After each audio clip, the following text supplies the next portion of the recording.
তো এটা হইলো ডি ব্লক। তো যাই ও দৌকা ডি ব্লক করতে বাসা রাস্তা ইনো। তো এই সাইডে দেখরা খালি জায়গা কিছু আর ওইটা বাসাইন। আর এখানে একটা মাদ্রাসা দেখো খুব সুন্দর ইনো মসজিদও আছে। এটা হইলো হাফিজিয়া এতিম মাদ্রাসা। এখানেও বহুত বাচ্চাইন এখানেও লেখাপড়া করেন, এতিমকলও আছেন। আসসালামু আলাইকুম গাইস, আজকে সিলেট যাইলাম উপসর। ভাবলাম আপনারা লগে শেয়ার করি। তো উপসর একটা দরকারে যাইলাম এখন বাসাত। তো আপনারা যাইবার সময় দেখায় নেই নয়া ব্রিজ, যেটা উপসর ব্রিজ হয়। তো আমরা এখন আজকে সিএনজি লিয়া বার হয়েছি। আজকে গাড়ি নাই, মোটর বাইক নাই। তো সিএনজি লিয়া ঘুরলাম তখন উঠলাম নয়া ব্রিজের উপরে। তো দৌকা যে ব্রিজটানে যে নদীর পানি দেখা যার, মানে এখনো নদীটা পুরা ভরা রয়েছে। এই বছর পানি একটু আছে দেখলাম। অন্যান্য বছর এই টাইমে নদীর পানি একবারে শেষ হয়ে যায়। তো এবার দেখলাম প্রচুর পানি রয়েছে। লাস্টেও তো বন্ধ হয়েছিল, যার কারণে মানে পানিটা এবার অত সকাল শেষ হয়েছে না। তো যাই হোক, আমরা এখন ব্রিজটানে নামলাম। দেখতে পারা সামনে উপসর যাইমু, উপসর গিয়ে আপনারা দেখাইমু কিছু জিনিস দেখবা।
তো যাই হোক, আমরা আইছি এখন উপসর। তো এটা হইলো ডি ব্লক।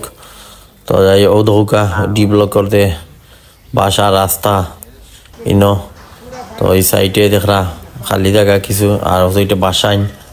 আর এখানে একটা মাদ্রাসা দেখো খুব সুন্দর মসজিদও আছে। এটি হলো হাফিজিয়া এতিম মাদ্রাসা। এখানেও বহুত বাচ্চা এখানেও লেখাপড়া করেন, এতিমকলও আছেন। তো ভিতরে গিয়া মসজিদ, খুব সুন্দর একটা মসজিদ ও দেখুকা, ও সাইড দেখুকা, ই সাইড ইনোর কাম চলে দেখলাম। আসলে যদি পরিষ্কার রাখা হইতো তে আরো সুন্দর লাগলো অনেক বছর। তো যাই হোক, আমরা এখন খানি দিয়েছি আমি আমার একটু বুক লাগছে, তো ভাবলাম যে ফ্রাই চিকেন ওটা খাই কিছু।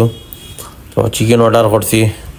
তো দেখুক আপনারা মেনু দেখাই আমি কিতা কিতা আছে।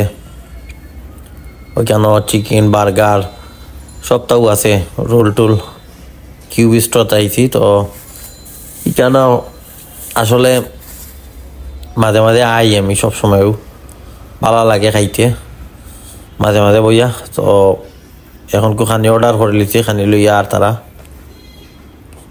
তো দেখুকা চিকেন খাইলাম আর ফ্রেঞ্চ ফ্রাইজ খাইলাম। তো আশা করি আপনার ব্লগটা ভালো লাগবে আজকের। আর অবশ্যই লাইক করতে ভুলবা না। আর যারা নয়া আছেন তারা আমার চ্যানেলটা সাবস্ক্রাইব করবা। সবাই ভালো থাকুকা। আসসালামু আলাইকুম।